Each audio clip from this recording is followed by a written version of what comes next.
Dito sa Zamboanga City, karaniwan na ang tentative na blackout. Yung blackout na mawawala ang kuryente na ilang segundo lang, tapos pabalik ulit. Nakakasira ng gamit.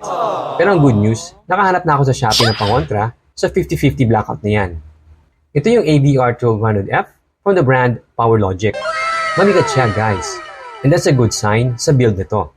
Plastic yung top casing ng unit. Sa likod yung USB slot na perfect pang charge ng power banks o rechargeable fans. Sakto na yung power cord nito at 1 meter long.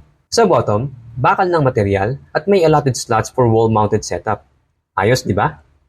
Okay, setup ko muna yung testing area natin nang mapakita ko sa inyo yung panalo feature itong AVR from PowerLogic. Itong socket adapter with switch, ito yung blackout simulator natin. Okay?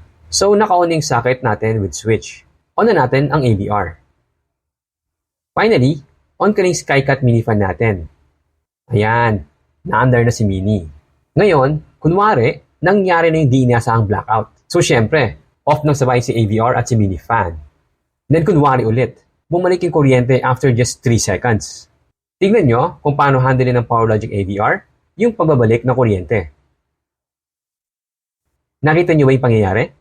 Nagkaroon muna ng 3 seconds countdown bago nag-energize yung AVR para bigyan ng kuryente yung mini fan. Nice. Yung 3 seconds delay na yon ay pag-antay ng AVR sa mas stable na kuryente.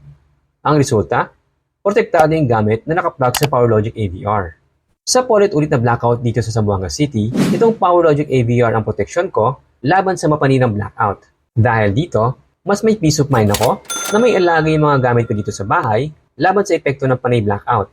I highly recommend this item. Legit na hindi masasayang ang investment nyo dito sa PowerLogic AVR. If gusto nyo ma-check itong PowerLogic AVR, nasa video description yung Shopee link. Just click the link para mas makinatas nyo ng maigi itong PowerLogic AVR. Okay, that is it. Thank you for watching guys. Pa-click naman ang like and subscribe button dyan. At comment nyo what you think about this video. Ingat po!